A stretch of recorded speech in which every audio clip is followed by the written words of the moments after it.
Vamos a presentar la práctica 3 de velocidades de reacción en reacciones homogéneas y heterogéneas.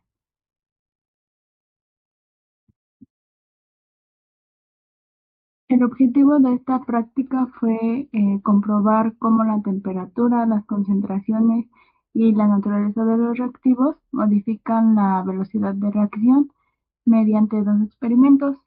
Se hizo el experimento A y el experimento B. Para el experimento A, tomamos dos concentraciones diferentes de permanganato de potasio y ácido oxálico. Tomamos concentraciones altas y concentraciones bajas. Al igual que para la temperatura, tomamos temperatura ambiente y a 50 grados centígrados.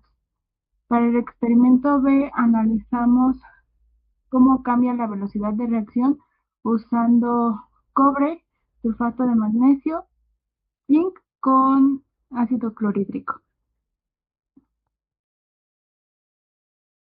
Bueno, aquí se observa la reacción química de la reacción redox, donde el permanganato de potasio actúa como un agente oxidante porque el manganeso pasa de un estado de oxidación de +7 a +2, es decir, gana electrones y se reduce. Por otro lado, el ácido oxálico actúa como agente reductor porque pierde electrones y se oxida, formando dióxido de carbono. Esta reacción nos permitió analizar cómo cambian las velocidades de reacción cuando modificamos la concentración y la temperatura. En la prueba de concentraciones altas a temperatura ambiente podemos observar el inicio de la reacción entre el permanganato de potasio y el ácido oxálico.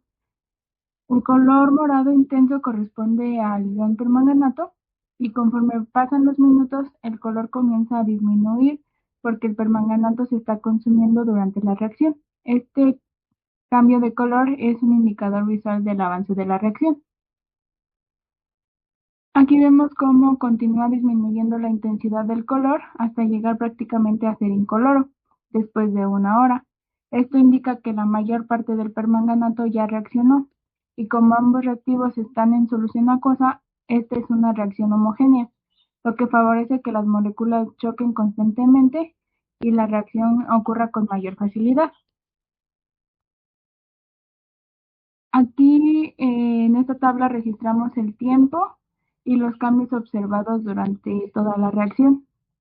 Conforme fue aumentando el tiempo, el color morado va desapareciendo, indicando que pues disminuye la concentración del permanganato. Esta tabla es importante porque los tiempos que registramos los utilizamos para poder calcular las concentraciones de los reactivos y posteriormente pues poder construir las gráficas que se mostrarán más adelante. Aquí mostramos la tabla de concentraciones. En la primera observamos las condiciones iniciales del experimento. Se muestran las concentraciones del ácido oxálico y del permanganato de potasio, los volúmenes agregados y la concentración inicial de la mezcla. En las tablas inferiores aparecen las concentraciones calculadas para cada tiempo de reacción. Bueno, en este caso se asumió que la concentración de tanto del permanganato de potasio como del ácido oxálico estaba completa, no se había perdido nada. Se hizo la relación de de las 10 mililitros que se adicionaron de la solución, pues, stock, digamos, la relación entre la concentración inicial bueno, de la solución stock con los 10 mililitros de la licuota para cada una, entre, pues, el volumen total que es de 20 mililitros, y así fue como se sacó la, la molaridad inicial en este caso.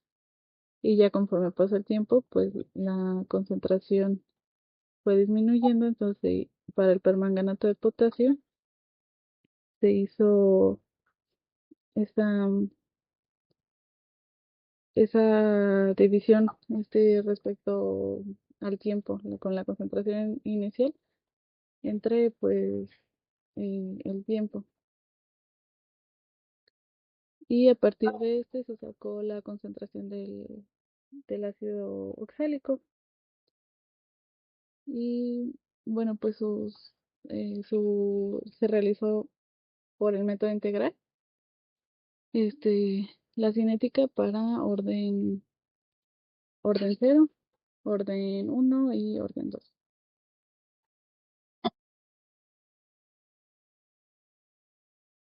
En la muestra uno, en la primera gráfica, representa el tiempo y la concentración del ácido oxálico, donde podemos observar que conforme aumenta el tiempo, la concentración va a disminuir. Esto ocurre porque el ácido oxálico se consume durante la reacción. En la segunda gráfica, representa el logaritmo natural de la concentración contra el tiempo. Eh, Esta transformación permite comprobar si la reacción sigue un comportamiento de primer orden. En este caso, pues no forma una línea recta. Si fuera ese caso, significaría que el modelo describe correctamente la reacción. Aquí se comparan los tres órdenes de reacción. El valor de R representa el coeficiente de correlación. Entre más cercano sea uno, mejor se ajusta al modelo de los datos experimentados. En este caso, el orden cero es de 0.9648, el de primer orden es de 0.9127 y el de segundo orden es de 0.7736. Como el mayor valor corresponde al orden cero, concluimos que esta muestra presenta un comportamiento de orden cero. Para la muestra 2, observamos nuevamente la disminución de la concentración del ácido oxálico conforme transcurre el tiempo. La pendiente es muy similar a la obtenida en la muestra anterior, lo que indica que los resultados fueron reproducibles.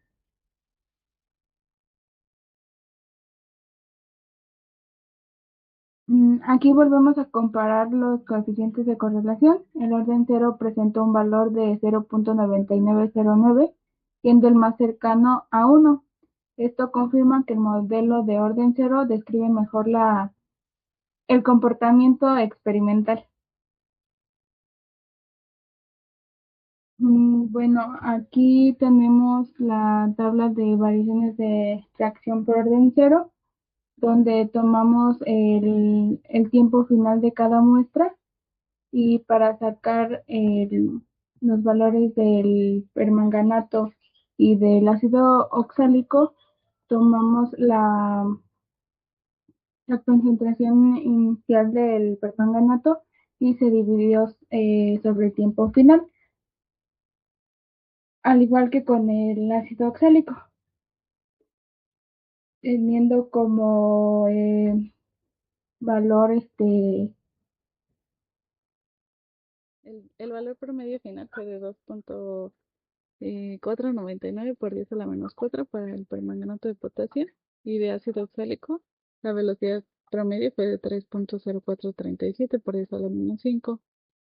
Este, Fue a partir de la velocidad del permanganato de potasio que se sacó la del ácido oxálico. La del ácido oxálico se sacó con la concentración que dio en la velocidad del permanganato por, em, por una pues relación entre los moles del permanganato. Si recordamos en la reacción entre el permanganato de potasio y el ácido oxálico, se necesitaban 2 moles de permanganato eh, y 5 de ácido oxálico para generar pues el producto. Y en este caso se tomó esa relación, por lo que se multiplicó la velocidad del permanganato de potasio por las 2.5. Sí, por 2.5 porque la velocidad debe de ser 2.5 veces mayor a la del permanganato de potasio.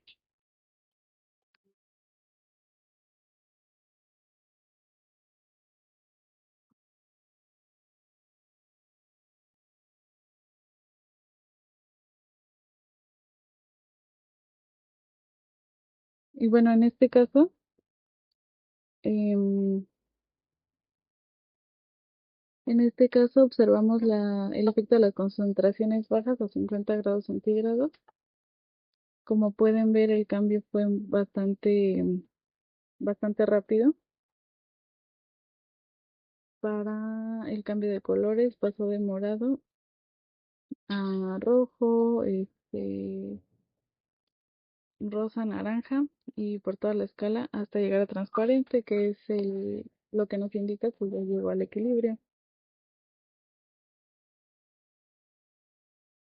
Em, Esta reacción fue muchísimo más rápida, tomó prácticamente segundos, y esto fue por la teoría de las colisiones, que nos dice que a mayor temperatura, am, pues va a haber mayores colisiones.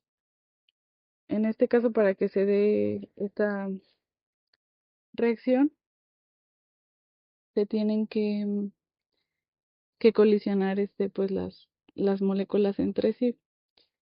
Y a pesar de pues estar bastante dispersas porque hay estaba a bajas concentraciones, estaban cerca de 0.02 cada una, bueno, 0.01 cada una.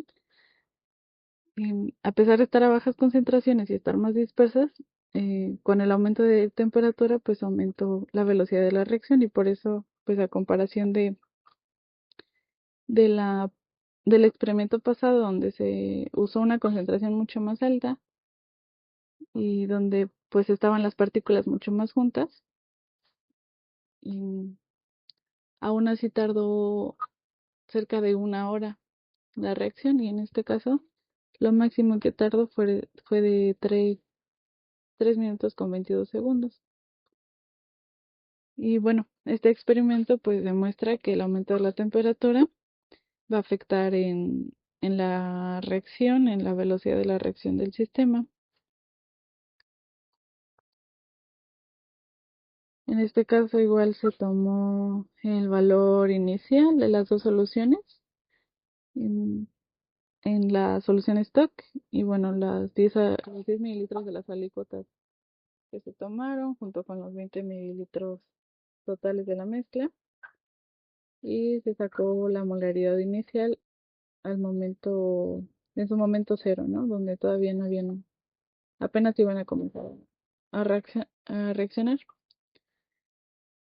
De igual forma, para la muestra uno se sacó la concentración de permanganato de potasio, la concentración del ácido oxálico, y bueno, se hizo igual la cinética, con la concentración del ácido oxálico al orden cero, al uno, al 2. Para todas las muestras, estas son las tablas registradas. Para la muestra uno, al hacer la gráfica de la concentración con respecto al tiempo, vemos cómo va disminuyendo gradualmente, em, y sale bastante lineal, como podemos ver en el orden cero, que es algo que ya nos dice la literatura y que hemos estado viendo pues en las pruebas pasadas también, en la de concentraciones altas. Es un experimento bueno, es una reacción que va a suceder a orden cero. Al hacerlo al orden uno, pues vemos que no es tan, no tiene un comportamiento tan lineal, y pues se comprueba con la R. La R en el orden cero es igual a 1 en este caso. Para la muestra 2 igualmente vemos un comportamiento bastante lineal para el orden cero de la concentración con respecto al tiempo. Aquí vemos, bueno, por segundo orden, la inversa de la concentración. Y al comparar las R's, vemos que la R por orden cero es mucho mayor, es de 0.9999899, prácticamente 1. Y bueno, por primer orden, es de 0.966047, y segundo orden 0.89308. En la muestra 3, de nuevo, tiene un comportamiento bastante lineal. el logaritmo también, bueno, por orden uno también se ve algo bastante cercano al uno, pero aún así el orden cero sigue siendo pues el indicado en este caso, porque la R da de uno. Em, Aquí las velocidades nuevamente em, se sacaron con la concentración inicial del permanganato entre el tiempo. Eh, el que fueron los 199 segundos, 202 segundos y 211 segundos. Y a partir de ese se sacó con la velocidad del permanganato de potasio, se multiplicó por los 2.5 que habíamos mencionado, que es la relación entre los moles necesarios para que suceda la reacción. Y bueno, el promedio para el permanganato de potasio, la velocidad es de 1.22 por 10 a la menos 4 y la velocidad del ácido oxálico es de 3.0656 por 10 a la menos 4, que recordando pues sigue siendo un valor menor al que dio para la velocidad a concentraciones altas en temperatura ambiente. Entonces, pues esto confirma que la velocidad va a ser mayor a temperaturas altas por la teoría de las colisiones. Y bueno, también en este caso, em, no recuerdo si lo comenté, pero el ácido oxálico pues es el reactivo limitante y es por esto que se toma pues en cuenta, se toma en cuenta para sacarlo de las gráficas, la velocidad de reacción y todo eso, porque prácticamente una vez que se termine el ácido oxálico, pues ya no va a haber con qué reaccione el permanganato. En el segundo experimento, como lo mencioné al inicio, analizamos cómo influye la naturaleza de los reactivos con diferentes materiales. En este caso fue el cobre, el sulfato de magnesio y el zinc. Observamos aquí que cada uno presentó un comportamiento completamente diferente debido a su distinta reactividad con el ácido clorhídrico.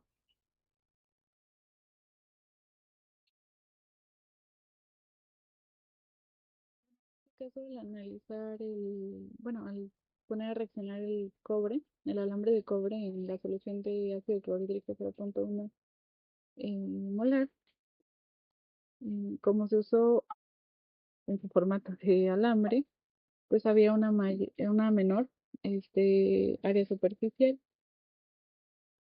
Tengamos en cuenta que pues la reacción en este caso va a suceder únicamente en la interfaz, a diferencia de las reacciones homogéneas que suceden este, pues en toda la, la mezcla, en toda la fase en la que esté. En este caso nada más la reacción sucede en la interfaz.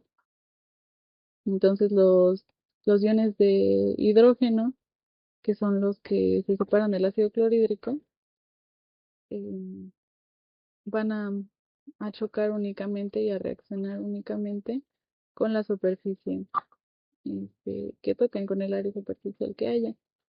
Y como en este caso pues es pequeña, a diferencia de si estuviera en virutas o algo así, pues no hay manera de que reaccione en su totalidad. Y aparte de eso, su reactividad tal cual del cobre, em, al revisar las tablas en los libros de Scoop y otros cuantos donde vienen los potenciales estándar, vemos que el potencial estándar para el cobre en este caso es de menos 0.34 voltios, lo cual es está por debajo de los 0 voltios, que son el potencial de estándar del hidrógeno. Entonces no hay manera de que pues pueda suceder esta reacción. Y como tal, pues realmente lo único que se observó en este caso pues fue que ligeramente cambió del tono cobrizo a un tono cobrizo pues rosado, pero pues no hubo una reacción más allá de eso. En este caso, al mezclar el sulfato de magnesio con ácido clorhídrico, realmente no ocurrió una reacción química como tal, solamente se observó que el compuesto se disolvió completamente en la solución. Esto ocurre porque el magnesio ya se encuentra como ion de manganeso, es decir, ya se oxidó y no puede perder más electrones para poder liberar hidrógeno. Sin embargo, si el magnesio hubiera estado en su estado elemental, entonces ahí sí pudiese haber liberado el hidrógeno. Pero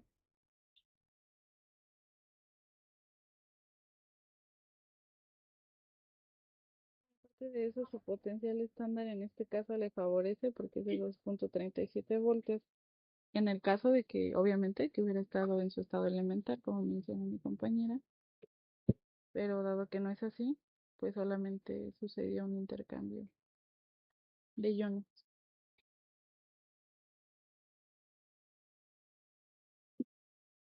Bueno, para el caso de el zinc, está, bueno, primero se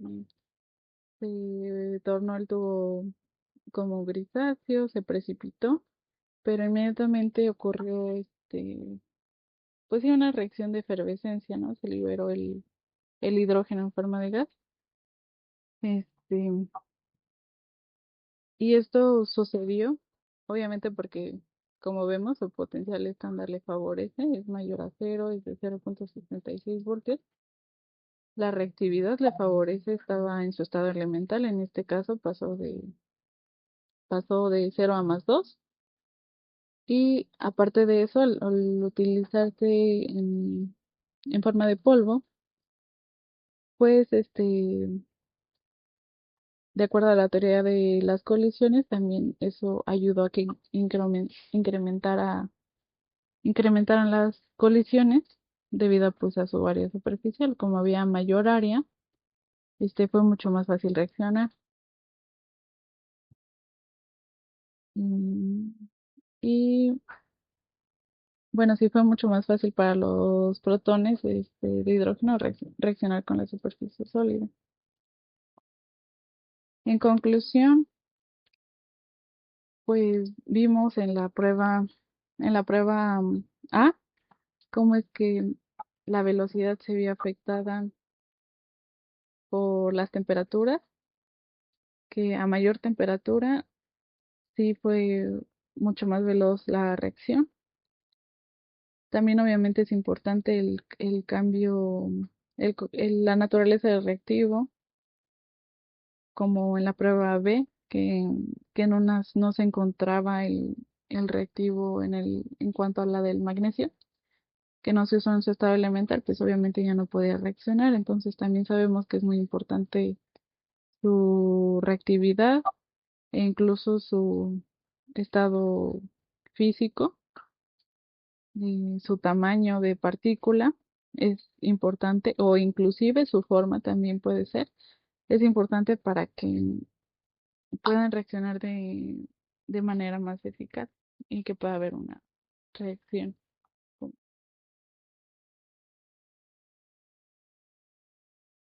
Eso sería todo y muchas gracias por la atención.